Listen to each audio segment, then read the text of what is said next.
Hello everyone. आज का हमारा टॉपिक है लाइफ टेबल।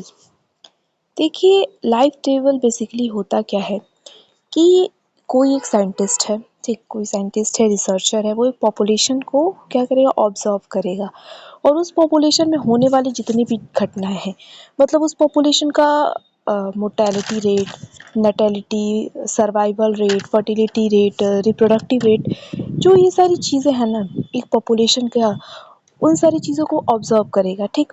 ऑब्जर्व करने के बाद उसको एक टेबल के फॉर्म में जितना कंक्लूजन है वो शो करेगा, उसी चीज़ को हम कहते हैं लाइफ टेबल। इसका लाइफ टेबल मतलब नाम से है कि लाइफ का टेबल है वो। तो लाइफ टेबल में बेसिकली क्या किया जाता है, एक पूरा रिकॉर्ड होता है सर्वाइवल का, मोर्टेलिटी का, रिप्रोडक्शन का, ठीक। उसी को अलग अलग टेबल्स के माध्यम से जब हम उसको रिप्रेजेंट करते हैं तो उसे हम कहते हैं क्या, लाइफ टेबल।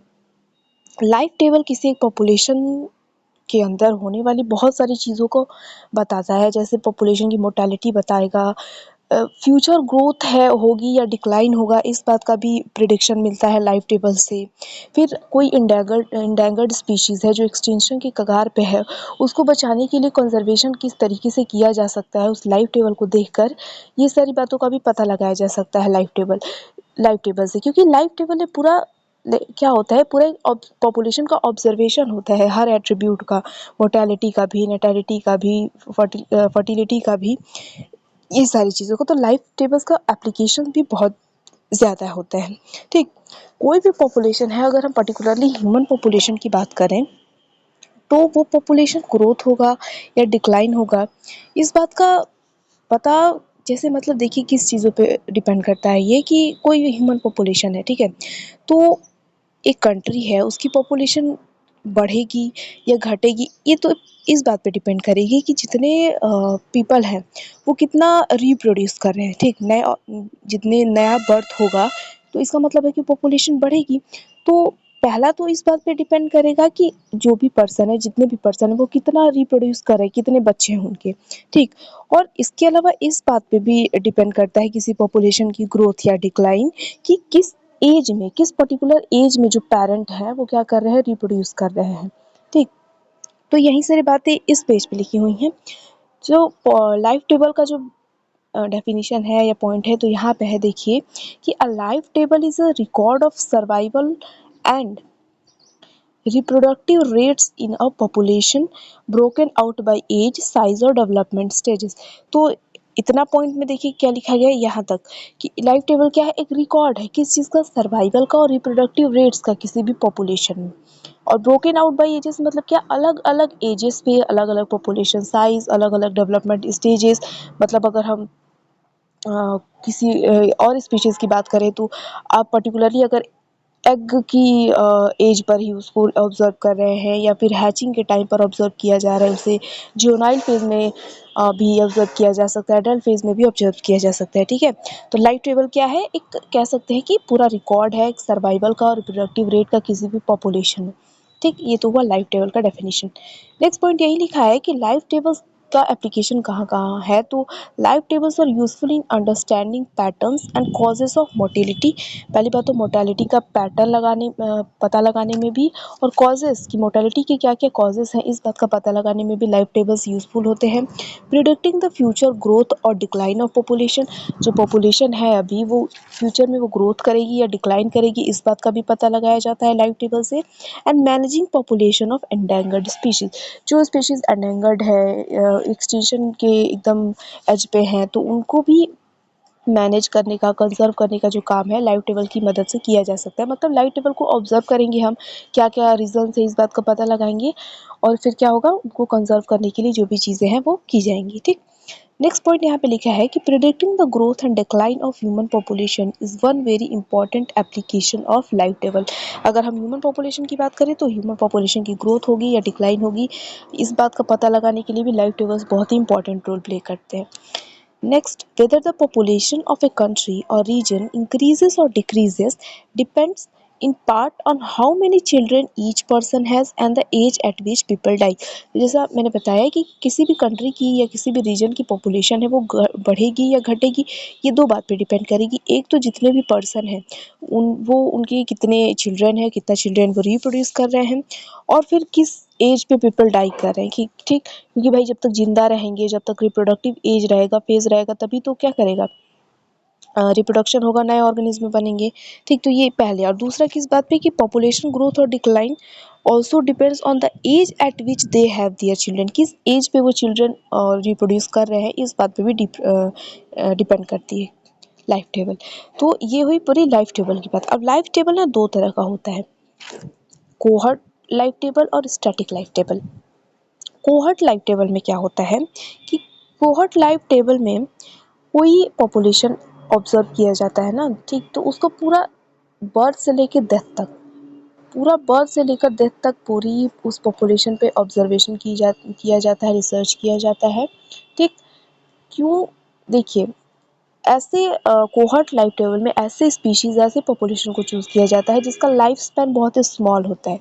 ठीक, 5 साल का, 10 साल का, 20 साल का, ऐसा कुछ लाइफ स्पैन है, तो इसमें कोहर्ट लाइफ टेबल में उसको ऑब्जर्व किया जाता है। क्योंकि देखिए, कोई भी रिसर्चर है, साइंटिस्ट है, ठीक, अब रिसर्च करेगा तो ह्यूमन ही करेगा ना। अब जानवर तो हाथी तो बैठ के अब रिसर्च करने नहीं बैठ जाएगा कि चूहों की पॉपुलेशन पे क्या असर हो रहा है। तो ह्यूमन की खुद की लाइफ स्पैन, मान लीजिए हम बोल रहे हैं कि ज़्यादा से ज़्यादा 80-90, अब तो घट रही है, ठीक है, तो 80-90 तक मान लेते हैं। तो वो अपनी लाइफ स्पैन में जिन चीज़ों को जितनी टाइम तक पढ़ पाए, समझ पाए, वो उसी चीज़ को क्या करेगा, ऑब्जर्व करेगा। तो कोहर्ट लाइफ स्पैन में ऐसे स्पीशीज़ को, ऐसे पॉपुलेशन को चूज़ किया जाता है जिसकी लाइफ स्पैन कम होती है। ठीक, पहली बात इसमें। फिर यहाँ पे इसको कहा जाता है डायनामिक लाइफ टेबल भी। कोहर्ट लाइफ टेबल का ही दूसरा नाम क्या है, डायनामिक लाइफ टेबल। क्यों, क्योंकि यहाँ पे हम अलग अलग एज पे बात करते हैं। ठीक, जैसे एग्जाम्पल के लिए हम मानते हैं कि मान लीजिए हमने किसी चूहों की पॉपुलेशन पे रिसर्च की है, शुरू की है। तो चूहों की पॉपुलेशन या खरगोश, कुछ भी है, चूहों को तो खैर छोड़ दीजिए क्योंकि उसकी लाइफ स्पैन तो बहुत ही छोटी होती है। हम खरगोश ले रहे हैं मान लीजिए एग्जाम्पल के लिए। तो कोई एक साइंटिस्ट है, वो क्या कर रहा है, गया जंगल में गया, तो वहाँ पे पहुँच गया वो खरगोश की पॉपुलेशन के पास। ठीक, खरगोश की पॉपुलेशन के पास जिस दिन वो पहुँचा था, तो वहाँ पे कई सारे खरगोश, आज ही मान लीजिए उनका बर्थ हुआ है, ठीक, 50 खरगोश मान लीजिए, ठीक, 50 खरगोश। और वो 50 खरगोश को क्या किया, अब अपने लैब में लेके आया, उन पे वो क्या करेगा, देख रेख करेगा भाई, ठीक, उनको उनका एनवायरनमेंट प्रदान करेगा और देख रेख करेगा। तो कोई हम साल ले लेते हैं, अभी तो 24 शुरू, कौन सा लें, 2020 ले लेते हैं, मान लीजिए 2020 की ये बात थी, ठीक है। तो 2020 में जिस दिन वो गया था, कहाँ गया, ठीक है, 2020 में लेते हैं, और आज कौन सी डेट है, 2 फेब है ना, तो हम मान लेते हैं 2-4 साल पीछे चले जाते हैं, ठीक। तो 2020 में 2 फेब को कोई साइंटिस्ट कहाँ गया, जंगल में गया, वहाँ से वो खरगोश ले गया। सब के सब 2 फरवरी को ही उनका बर्थडे है, ठीक है। 50 मान लीजिए फॉर एग्जांपल है कि 50 खरगोश थे, वो लैब में आए। तो अब क्या करेगा कि वो बर्थ से लेके, अब उन खरगोश पर वो बर्थ से लेके, मतलब आज 2 फरवरी से लेकर वो उनकी लाइफ टाइम तक, वो जब तक जिंदा रहेगा उसको ऑब्जर्व करता रहेगा, उनके पैटर्न्स, उनकी जो भी चीज़ें हैं ऑब्जर्व करेगा। ठीक, तो यहाँ पे हम मान लेते हैं कि 5 सालों के लिए लेगा। तो 2020 से शुरू हुआ है, तो ये यहाँ पे सब क्या है, क्योंकि एक ही दिन सब थे, तो ये ज़ीरो अभी है, ये क्या है, अभी ज़ीरो है, 2020 ज़ीरो, मतलब ज़ीरो एज है, अभी इनका कोई साल नहीं हुआ, 0 साल के हैं अभी। फिर 2020 के बाद भाई 2021 आएगा, फिर 22 आएगा, हम 5 साल लेकर चल रहे हैं, ठीक है, मान लीजिए 5 साल इनकी मैक्सिमम लाइफ स्पैन है। फिर 2023, 2024, ठीक, 25 कहाँ से आ गया, 24, ठीक है। तो यहाँ पे ये 0 साल के थे, फिर 1 साल होगा, फिर 2 साल होगा, फिर 3 साल होगा, फिर 4 साल होगा, ठीक है, 4 साल ही मान लीजिए हम यहाँ पे ले रहे हैं, ठीक है। तो यहाँ पे क्या होगा, अब इन 5 सालों में, ये पूरा ये जो 5 साल का फेज़ है, उस साइंटिस्ट ने शुरू से इसके बर्थ से लेकर यहाँ पे मान लीजिए इनकी डेथ हो गई, इन खरगोशों की डेथ हो गई, ठीक। 1-2 मान लीजिए, अब सबका एक साथ मरेंगे नहीं, हो सकता है थोड़ा बहुत डिफरेंस हो दिन में, हफ्तों में, लेकिन हो जाएगी क्योंकि उनकी मैक्सिमम लाइफ स्पैन इतनी ही है, हम मान के चल रहे हैं, ठीक है, 5 सालों की है। तो यहाँ पे हम क्या बात कर रहे हैं, यहाँ पे ये कह रहे हैं कि यहाँ से आपने शुरू किया था, यहाँ से, ठीक, तो वहाँ पे अभी ये सब एक साथ ही सारे पैदा हुआ थे। मान लीजिए हम एग्जांपल के लिए 50 खरगोश ले रहे थे, तो 50 खरगोश एक साथ पैदा हुए थे, ठीक है। तो 50 खरगोश थे एक साथ, तो 2020 में तो उनकी क्या है, सेम एज ही रहेगी हमेशा। ये 2020 में क्या, हमेशा सेम एज में रहेगी। मतलब हम उस दिन की अगर बात करें तो फिर उसके बाद जैसे-जैसे बढ़ता जाएगा, तो हम ये कह रहे थे कि कोहॉर्ट लाइफ टेबल में क्या किया जाता है, एज स्पेसिफिक रहता है। यहाँ पे डायनामिक क्यों कहा जाता है, क्योंकि हम यहाँ पे अलग-अलग टाइम पीरियड की बात करते रहते हैं। यहाँ पे 1 साल हो गया, फिर 2 साल हो गया, 3 साल हो गया, 4 साल हो गया, ठीक है? तो हम अलग-अलग बात करें 2020 में भी क्या होगा, फिर 2021 जब वो 1 साल के हो जाएँगे तो कुछ बदलाव होगा उनकी में, फिर 2022 में और बदलाव होगा। तो मतलब जितना फ़ेज़ है इनकी लाइफ़ का पूरा जब हम उसको डिटेल स्टडी करते हैं, जो भी साइंटिस्ट से स्टडी करते हैं, और फिर बाद में उनका कंक्लूज़न लाइफ टेबल में दिया जाता है। तो इतना सब कुछ, ये सब का मतलब बस हमारा इतना था कहने का,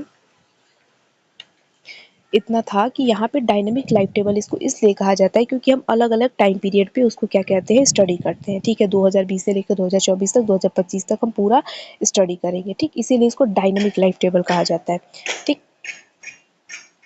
तो कोहॉर्ट लाइफ टेबल में हमने क्या देखा, कोहॉर्ट का मतलब देखिए ग्रुप होता है, ठीक? ग्रुप होता है। यहाँ पे हमने खरगोश लाया तो खरगोश का एक ग्रुप लेके आए, 50 खरगोश का ग्रुप था, वो पॉपुलेशन था, ठीक है? तो कोहॉर्ट लाइफ टेबल में क्या किया जाता है, पूरा का पूरा बर्थ से लेकर डेथ तक पूरी ऑब्जर्वेशन की जाती है, ठीक? और ये डायनामिक लाइफ टेबल होता है। इसमें 2 चीज़ें हो गई।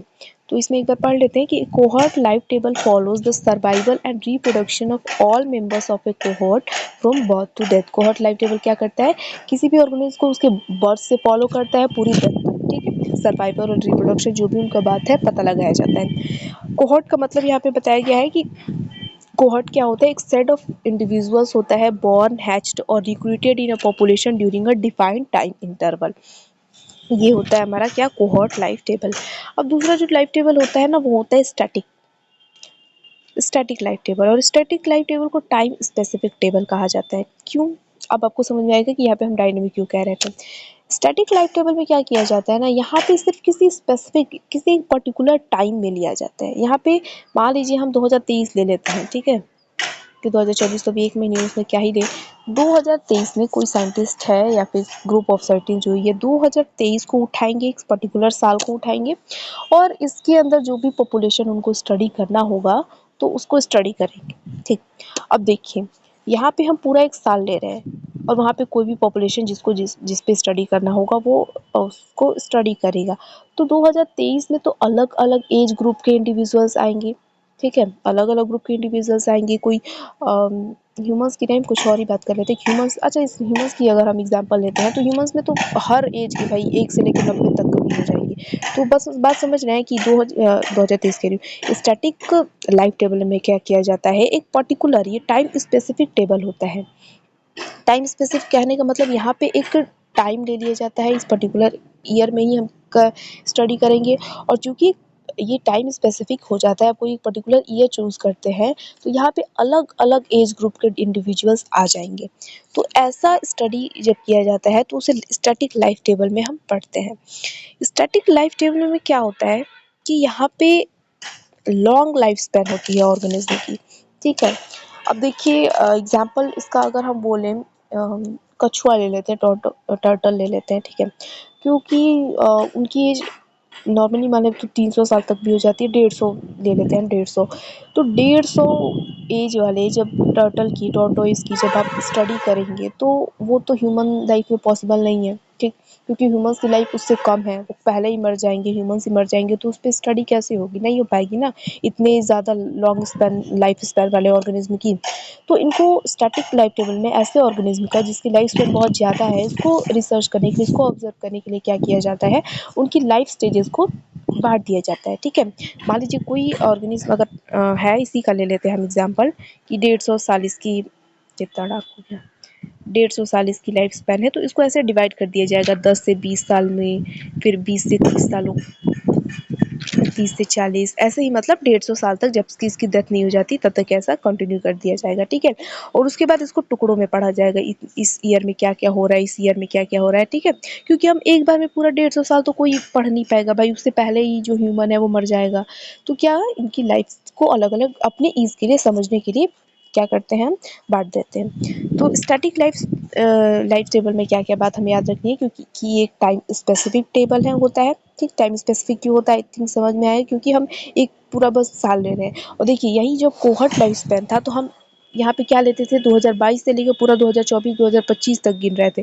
2022 में 2020 से फिर 21 आएगा तो एक साल, फिर 22 आएगा तो दूसरे साल में क्या होगा, 23 आएगा तो तीसरे साल में क्या होगा, ये सारी चीज़ें कर रहे थे। तो वो क्या था, वो टाइम वो डायनेमिक था।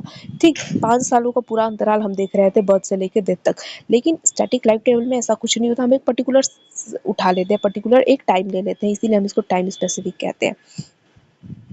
ठीक है, तो देखिए इसमें क्या होता है, यहाँ पे बात क्या लिखी गई है कि in this a cross section of population at given time is taken and its age structure related observation of taken. Static life table में क्या किया जाता है, एक पॉपुलेशन का क्रॉस सेक्शन लिया जाता है, ठीक, और वहाँ पे जो भी उसकी ऑब्जर्वेशन है एज रिलेटेड वो सारी बातें देखी जाती है। ठीक, यहाँ पे एक वर्ड लिखा है cross section of population. Cross section of population क्या होता है, ये एक रिसर्च का टाइप है। देखिए यहाँ पे लिखा है कि अ cross section study is a type of research design in which one collect data from many individuals at a single point of time। एक सिंगल पॉइंट ऑफ टाइम पे क्या किया जाता है, कई सारे इंडिविजुअल से डेटा इकट्ठा किया जाता है। तो स्टैटिक जो हमारी लाइफ टेबल है, हम इसमें यही तो काम कर रहे हैं, हम कोई पर्टिकुलर एक ईयर उठा रहे हैं, ठीक, और इसमें से तो वो क्या हो गया, वो एक सिंगल पॉइंट ऑफ टाइम हो गया। ठीक, पर्टिकुलर ईयर का एग्जांपल मैं समझने के लिए ले रही हूँ कि ऐसे आसानी रहेगी। ठीक, तो हम यहाँ पे एक पर्टिकुलर ईयर उठा रहे हैं, तो वो क्या हो गया, सिंगल पॉइंट ऑफ टाइम हो गया। मेनी इंडिविजुअल्स ले रहे हैं, क्योंकि अगर हम ह्यूमंस की ही बात करें अगर, तो यहाँ पे तो हर एज के ह्यूमंस आपको मिल जाएंगे। तो जब इन पे ऑब्जर्वेशन की जाती है तो वो क्या होता है, स्टैटिक लाइफ टेबल होता है। स्टैटिक लाइफ टेबल की यहाँ पे एक और डेफिनेशन लिखी है कि static life table records the number of living individuals of each age in a population and their reproductive output. हर एज की, अब ह्यूमंस की बात करेंगे तो अगर हम 2023 की अगर बात करेंगे सिर्फ, या फिर 2024 की हम बात करें अगर जनवरी महीने की, तो आपको हर एज के इंडिविजुअल्स मिल जाएंगे। तो जब हर एज के इंडिविजुअल्स के बारे में, उनके रिप्रोडक्टिव आउटपुट के बारे में, सर्वाइवल, मोटिलिटी, ये सारी चीज़ें पता लगाई जाती हैं, तो वो क्या होता है, static life table. Static life table में कुछ पॉइंट और लिखे गए हैं, जैसे स्टैटिक लाइफ टेबल में क्या होता है, पॉपुलेशन को स्टेबल माना जाता है, लॉन्ग लाइफ स्पेन होती है ऑर्गेनिज्म की, ये बात हमने करी। और फिर क्या था, time constant but age group different. यहाँ पे टाइम कांस्टेंट रहता है, ठीक है, जैसे हम एक साल ले रहे हैं तो एक साल ही रहेगा, कोहर्ट की तरह हम 20 से लेकर 25 तक नहीं जा रहे हैं। ठीक, यहाँ पे टाइम कांस्टेंट रहता है, लेकिन एज ग्रुप डिफरेंट रहता है। हर एज के क्या होते हैं, ऑर्गेनिज्म जो होते हैं, जो लोग हैं वो आ जाएंगे। ठीक है, तो देखिए ये अभी तक हमने क्या देखा, लाइफ टेबल क्या होता है और लाइफ टेबल के दोनों टाइप देखते हैं। अब देखिए, अब लाइफ टेबल पढ़ रहे हैं तो टेबल होता कैसा है, बनता कैसा है, ये बात भी हमें देखनी होगी। अच्छा, एग्जाम पॉइंट ऑफ व्यू से, कंपटीशन या ऐसे भी, कोहर्ट जो लाइफ टेबल है ना, ये वाला ज़्यादा इंपॉर्टेंट है। इसके बारे में ये वाली जो चीज़ें, इतना अभी काफ़ी है जानना हमारे लिए। अब आते हैं कि टेबल बनाया कैसे जाता है, होता क्या है उस टेबल चीज़ में, लाइफ टेबल में क्या क्या चीज़ें होती हैं।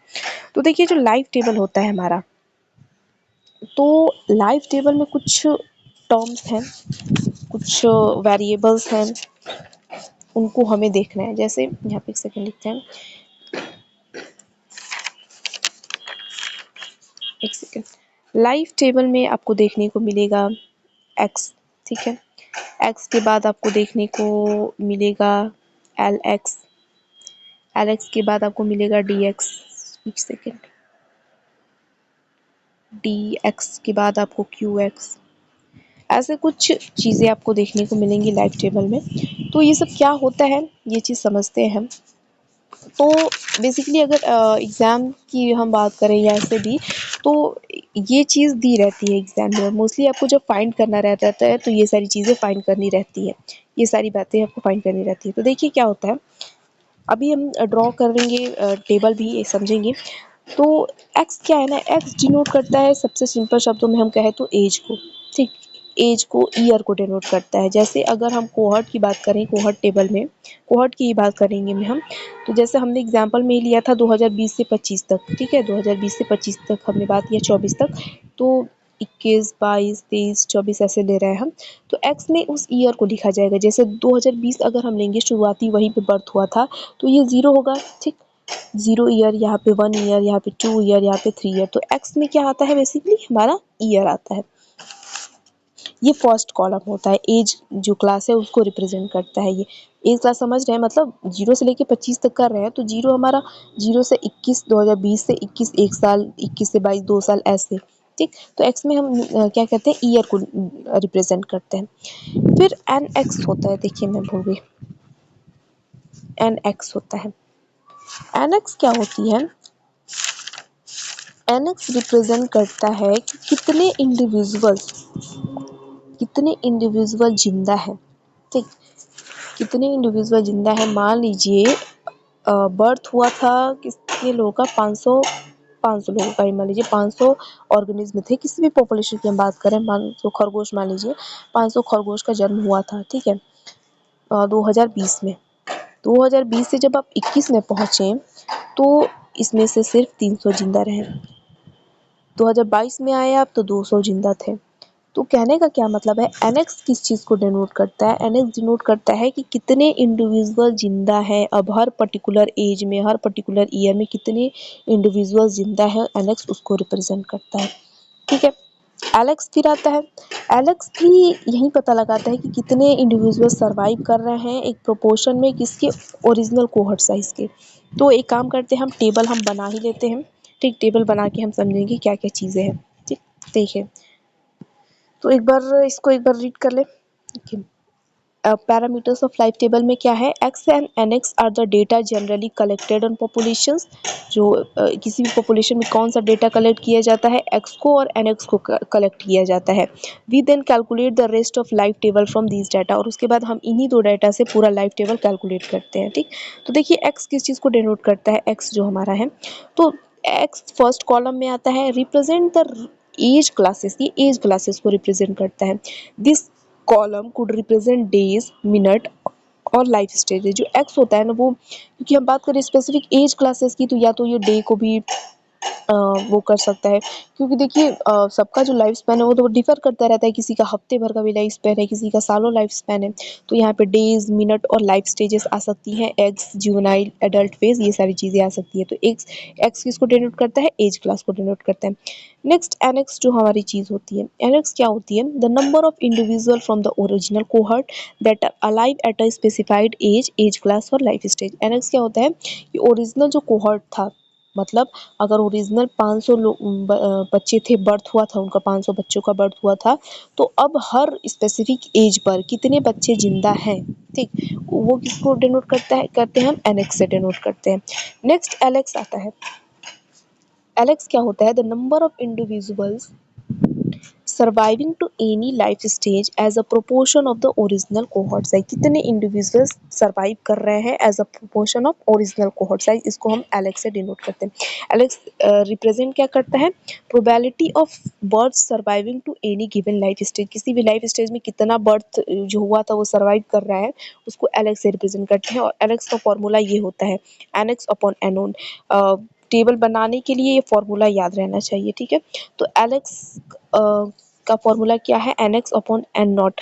एन एक्स तो हमारा पता चल गया कि कितने सर्वाइव कर रहे हैं, और एन नॉट क्या होता है, ये होता है इनिशियल, इनिशियल कितने थे, मतलब सिंपली जितने बर्थ कितना हुआ था, ठीक है, उसको हम एन नॉट से रिप्रेजेंट करते हैं। फिर नेक्स्ट चीज़ आती है डी एक्स। डी एक्स क्या होती है, is a measure of age specific mortality. ये सिंपली डेथ की बात करता है कि कितने मर गए हैं, ठीक है। और इसको निकालने का क्या फॉर्मूला है, तो डी एक्स निकालने का फॉर्मूला है n x upon n x plus one, ठीक। क्यू एक्स, क्यू एक्स को कैसे निकालते हैं, ये क्या होता है, ये एज स्पेसिफिक मोर्टेलिटी रेट निकालते हैं भाई। डी एक्स मोर्टेलिटी बताता है और ये मोर्टेलिटी रेट बताता है। और क्यू एक्स निकालने का फॉर्मूला क्या होता है, d x upon n x. ये सारी चीज़ें टेबल में आती हैं, तो टेबल को बनाने के लिए, पूरा फिल करने के लिए फॉर्मूलेज याद होने चाहिए, ठीक। चलिए, तो हम क्या करते हैं, टेबल, एक सेकेंड, टेबल बनाते हैं हम, और उसी में सॉल्व करेंगे कैसी चीज़ें होंगी, ठीक। तो देखिए, हम कोहर्ट लाइफ टेबल ड्रॉ करेंगे। लाइफ टेबल, ठीक है। और यहाँ पे हम मैक्सिमम जो ईयर है, मतलब मैक्सिमम जिस लाइफ स्पैन है, तो हम किसको क्या मान के चल रहे हैं, 5 ईयर्स। वो ज़्यादा भी हो सकता है, लेकिन हमें बस समझना है, तो छोटा डेटा रहेगा तो अच्छे से सॉल्व हो पाएगा, ठीक है। तो इसमें क्या होता है, सबसे पहले हमने कहा कि एक्स, एक्स क्या होता है, ये ईयर को डिनोट करता है, एज क्लास जो होती है उसको डिनोट करता है। तो यहाँ पे हम ले लेते हैं, पहले ज़ीरो होगा, क्योंकि जिस ईयर में वो बर्थ कर रहा है तो उसको तो भी हम ज़ीरो ही मानेंगे, ठीक। ज़ीरो के बाद 1, फिर 2, 3, 4, यहाँ पे 5, ठीक है। तो देखिए क्या होता है फिर। उसके बाद हमारा क्या आएगा, यहाँ पे ब्लैक से इसको कर रहे हैं। इसके बाद हमारा यहाँ पे क्या आता है, NX आता है। NX क्या होता है, कितने जो पॉपुलेशन जो था, इतना बर्थ हुआ था, मान लीजिए बर्थ हम मान रहे हैं जो इनिशियल होता है N0 600 मान लें, ठीक है, 600 मान लेते हैं, ठीक। तो NX ये डिनोट करता है कि कितना ज़िंदा है अभी इंडिविजुअल, कितना इंडिविजुअल अभी सर्वाइव कर रहा है। तो ज़ीरो टाइम पे तो जितना पैदा हुआ था, अभी तुरंत की हम बात कर रहे हैं, तो पूरा का पूरा ही सर्वाइव करेगा। तो यहाँ पे मतलब 600 का 600 सर्वाइव करेगा जीरो ईयर में, ठीक। अगर इसको हम समझिए, यहाँ पे अगर हम इसको 2020 ले रहे हैं, 2021, 2022, 2023, 2024 और 2025 ले रहे हैं, ठीक है। तो यहाँ पे तो 2020 में जब पैदा हुआ था, हम तुरंत की बात कर रहे हैं, तो 600 अगर पैदा हुए थे बच्चे, तो 600 सर्वाइव कर रहे हैं, ठीक। फिर नेक्स्ट ईयर में क्या होगा, ये नेक्स्ट ईयर है, 1 साल जब हो गया है, 1 ईयर हो गया है, तो 1 साल हो गया है, तो यहाँ पे अब 600 लोगों में से सिर्फ मान लीजिए 450 लोग सर्वाइव कर रहे हैं, 450 बच्चे हैं वही सर्वाइव कर रहे हैं, ठीक। ये किसी भी पॉपुलेशन की बात हो सकती है, हम किसी ह्यूमन या किसी की नहीं ले रहे, कुछ भी हो सकता है, ठीक। तो ये फर्स्ट ईयर में जब ये अपना पहला बर्थडे मना रहे थे, तो 600 में सिर्फ 450 ही क्या हो पाए, सर्वाइव कर रहे थे। फिर नेक्स्ट क्या हुआ, नेक्स्ट जब सेकेंड आया, तो यहाँ पे मान लीजिए 450 में से 300 लोग या फिर 320 लोग, मान लीजिए 320 तो क्या कर रहे थे, बस 320 बच्चे ही सर्वाइव किए।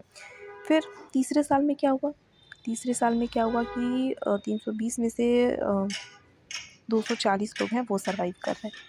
फिर फोर्थ ईयर में क्या हुआ, 240 में से 170 लोग सर्वाइव कर रहे हैं, और यहाँ पे मान लीजिए 80 लोग। तो NX ये चीज़ हुआ। NX के बाद हमारे पास क्या आता है, NX के बाद हमारे पास आता है, इसको इधर रखते हैं, LX। LX मतलब क्या होता है कि कितने सर्वाइव कर रहे हैं, लेकिन किसके प्रोपोर्शन में, इसके NX के, ठीक। तो यहाँ पे तो 600/600 ही होगा, ठीक, क्योंकि 600 यहाँ पे सब पैदा ही हुए थे, और यहाँ पे कितने सर्वाइव कर रहे हैं, ठीक।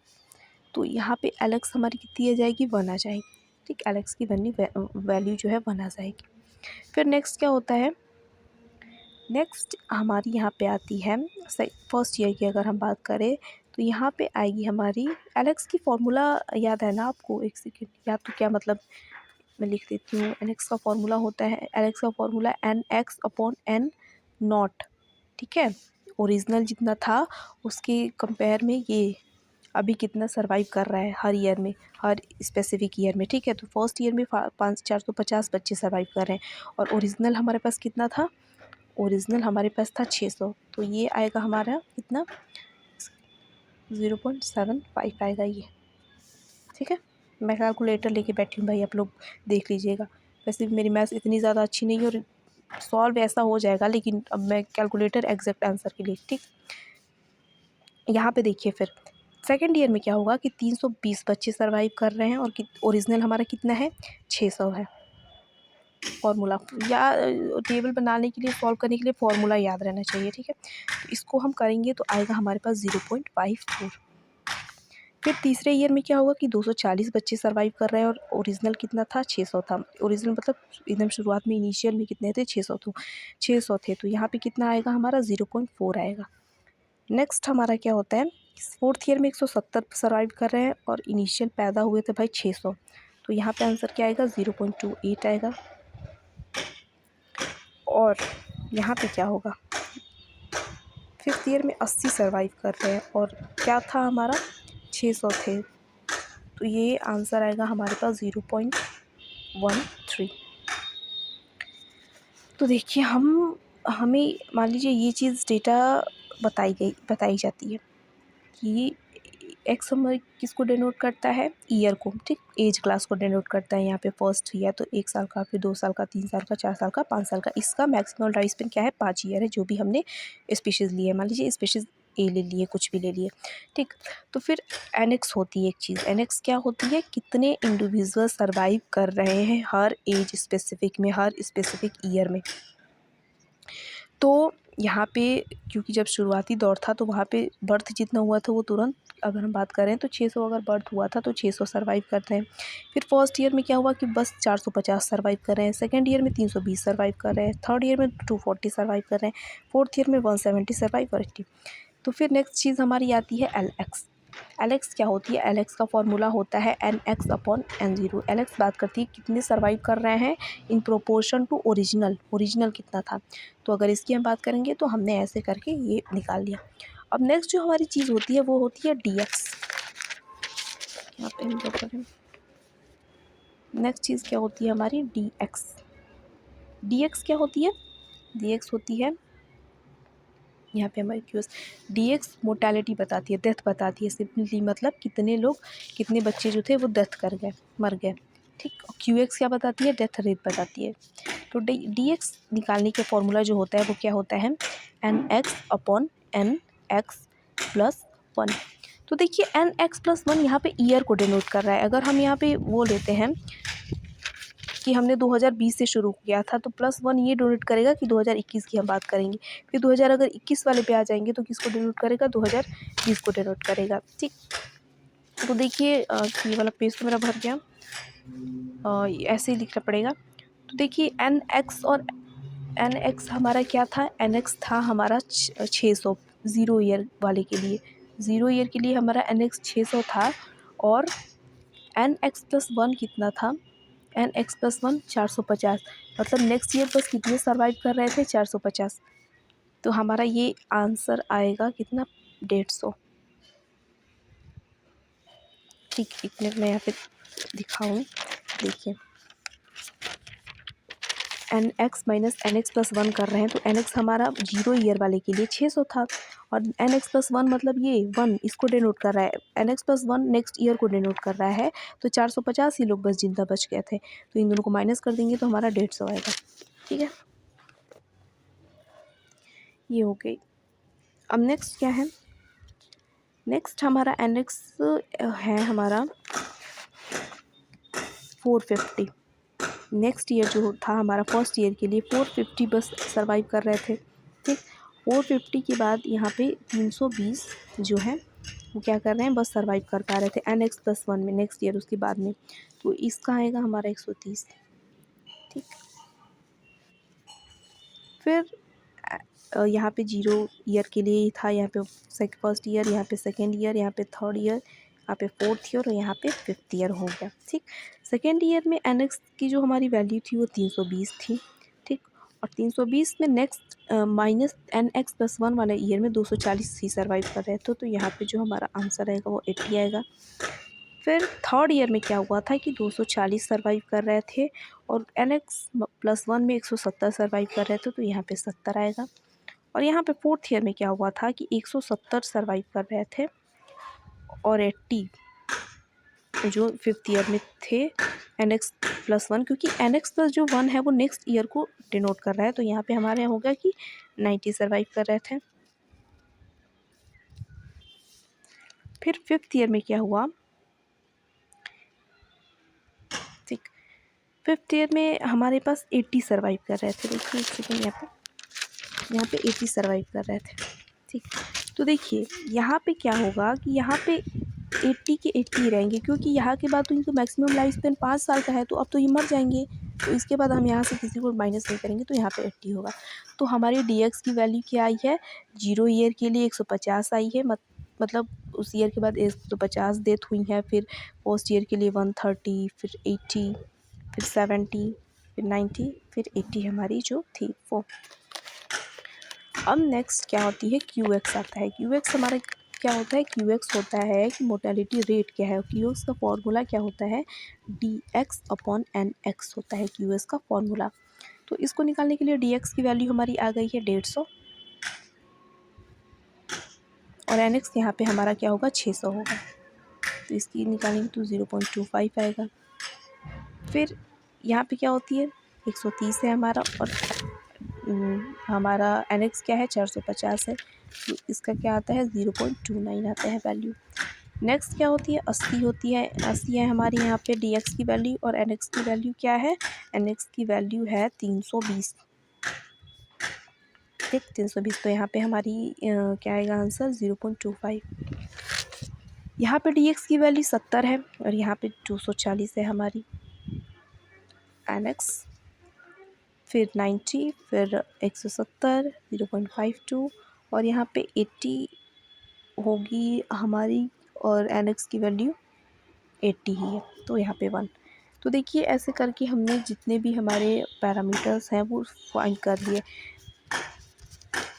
x nx lx फिर dx और qx। ये मोर्टेलिटी रेट बताती है, ये मोर्टेलिटी बताता है, सर्वाइव कितने लोग कर रहे हैं, ये बात भी हमने पता कर ली। ठीक है, तो ये होता है लाइफ टेबल। कौन सा लाइफ टेबल है? ये कोहॉर्ट लाइफ टेबल है। ठीक, कोहॉर्ट लाइफ टेबल।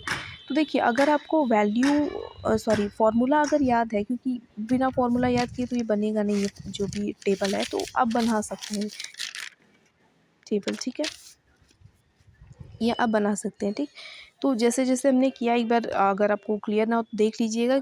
अगर सिंपल है, अगर आपको फार्मूला याद है तो आप टेबल भी बना ही लेंगे। तो जैसा हमने अब देख लिया कि टेबल कैसे बनाते हैं, एक्स की वैल्यू, एन एक्स की वैल्यू, एल एक्स की वैल्यू सब हमने फाइंड कर लिया। और आपको टेबल बनाने के लिए बस आप फॉर्मूला याद रखिए और आप बना लेंगे। ठीक, तो फॉर्मूला याद कर लीजिएगा। अब देखिए इसके अलावा 2 और पॉइंट्स हैं, जैसा हम पढ़ेंगे इसमें लाइफ टेबल में, कि ग्रॉस रिप्रोडक्टिव रेट के बारे में और नेट रिप्रोडक्टिव रेट के बारे में।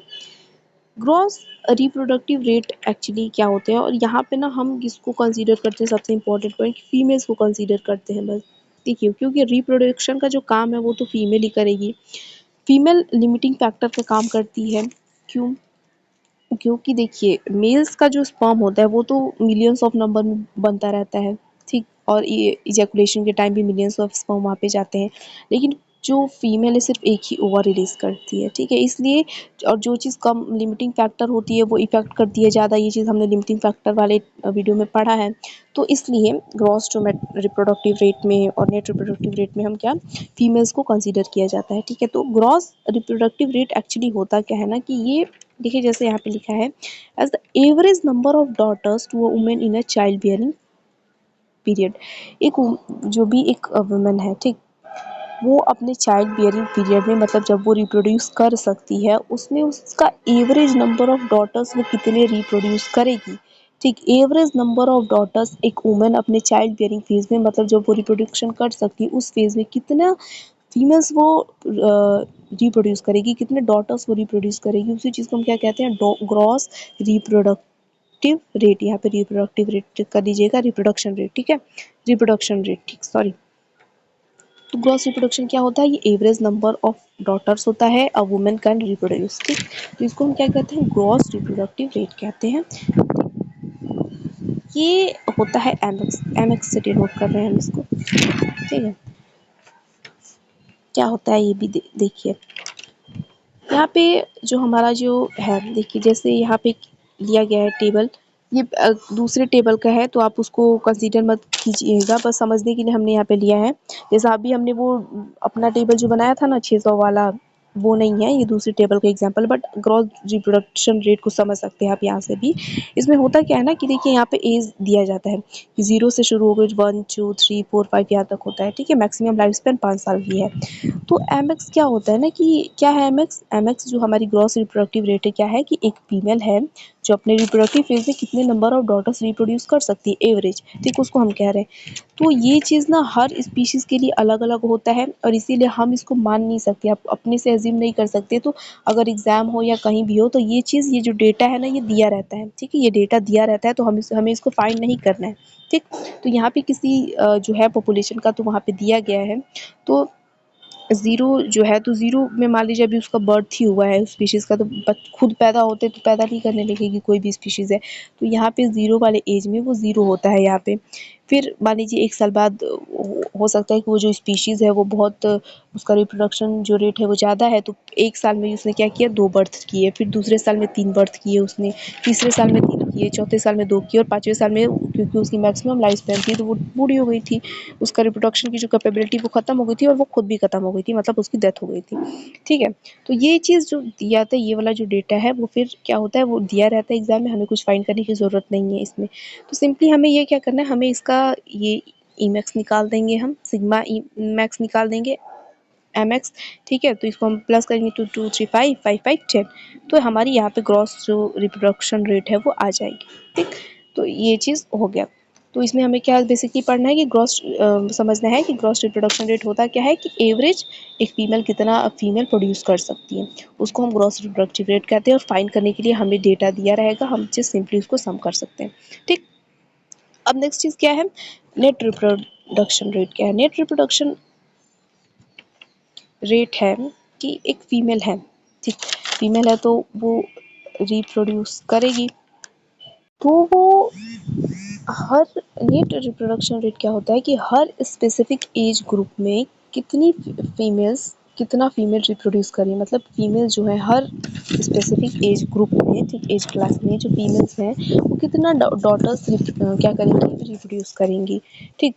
क्योंकि हम GRR में मतलब इसमें और इसमें फीमेल्स को क्या करते हैं, कंक्लूड करते हैं। तो इसीलिए यहाँ पे नेट रिप्रोडक्शन रेट में क्या होता है कि हर स्पेसिफिक एज ग्रुप में कितनी फीमेल्स जो हैं उनका मीन क्या है कि वो कितनी फीमेल्स जो डॉटर्स हैं वो रिप्रोड्यूस कर रही हैं, ठीक। देखिए इसमें क्या है कि जैसे यहाँ पे दिया गया है कि ये वाला डेटा है ये, ठीक। तो यहाँ पे एज लिया गया 0 1 2 3 4 5। इसमें बेसिकली पता है नेट रिप्रोडक्टिव रेट में हम ये पता करते हैं कि हर एज ग्रुप में फीमेल्स का कंट्रीब्यूशन क्या है, पर फीमेल का कंट्रीब्यूशन क्या है रिप्रोडक्शन में, ठीक। तो देखिए यहाँ पे mx की वैल्यू तो जैसे दी गई होती है, तो एल और lx की वैल्यू जो डेटा हम कैलकुलेट करते हैं, तो यहाँ पे दूसरी टेबल का डेटा है ये, बट हम यहाँ पे समझने के लिए समझ सकते हैं कि जैसे lx की वैल्यू किसी डेटा से थी कि lx की वैल्यू वहाँ पे 1 आई थी, ठीक। जैसे अगर हम अपना वाला डेटा कैलकुलेट करें तो अपना वाला डेटा हमारा क्या था, एलेक्स की वैल्यू हमारी आई थी, और इसको हम यहीं कंसीडर अगर कर लें, ठीक, इसी को हम करें कि हमारी एम एक्स की वैल्यू जो है वो यहीं है, सेम है, ठीक। तो हमारे जो था वैल्यू वो था, ये तो 1 ही रहेगा, ठीक। और ये था हमारा 0.75, ये था 0.54 था, ठीक। और ये था 0.4, नेक्स्ट था 0.28 था, और क्या था 0.13 था, ये था। तो हम क्या करते हैं ना, यहाँ पे l x into m x कर दिया जाता है, इन दोनों का मल्टीप्लिकेशन कर दिया जाता है। तो यहाँ पे हम करेंगे तो 0 आएगा, ठीक। यहाँ पे जब हम इसको करेंगे तो जो हमारी वैल्यू आएगी वो होगी, ठीक। तो इसको अभी समझने के लिए हम क्या करते हैं कि यहाँ पे m x into m x into l x किया जाता है, तो क्या होता है देखिए कि यहाँ पे हम करेंगे मल्टीप्लाई तो 0 इंटू 0 0 हो जाएगा, मतलब 0 इंटू 1 0 होगा। इन दोनों का मल्टीप्लाई करेंगे हम तो 0.6 आएगा। 0.15 और 3 का मल्टीप्लाई करेंगे तो 0.45 आएगा। इसका मल्टीप्लाई करेंगे तो 0.27 आएगा। 0.04 का 2 से करेंगे तो 0.08 आएगा, और यहाँ पे करेंगे तो 0 आएगा। तो और जब इसको हम पूरा कैलकुलेट करते हैं तो हमारी वैल्यू क्या आती है, 1.41 आती है। जब हम इसको प्लस करेंगे तो ठीक 1.41 आती है, ठीक। तो ये जो डिनोट ये कर रहा है कि हर एज ग्रुप में, हर एज क्लास में जो फीमेल है, पर फीमेल का कंट्रीब्यूशन इतना है, 1.41 फीमेल उसने रिप्रोड्यूस करी है, और ये चीज़ होती है नेट रिप्रोडक्शन रेट। अब ये जो नेट रिप्रोडक्शन रेट की जो वैल्यू है ना, वो 3 बातों को रिप्रेजेंट करेगी, 3 बातें बताएगी। जब नेट रिप्रोडक्शन रेट को आर नॉट से क्या करते हैं, डिनोट करते हैं हम, तो जब आर नॉट की वैल्यू 1 से कम होगी, ठीक, 1 से कम होगी, तो इसका मतलब ये होता है कि पॉपुलेशन डिक्लाइन कर रही है, डिक्रीज कर रही है, ठीक। इसका मतलब ये होता है जब आर नॉट की वैल्यू, नेट रिप्रोडक्शन रेट की वैल्यू 1 से लेस आती है, कम आती है, ठीक। दूसरा केस क्या होता है, जब आर नॉट की वैल्यू 1 के इक्वल आती है, तो इसका मतलब वो पॉपुलेशन स्टेबल है, ठीक। और तीसरा केस होता है कि जब आर नॉट की वैल्यू लार्जर होती है, ग्रेटर होती है, किससे, 1 से, तो पॉपुलेशन, इसका मतलब ये होता है कि इंक्रीज कर रही है। तो नेट रिप्रोडक्शन रेट ये 3 बातें बताती है, ठीक।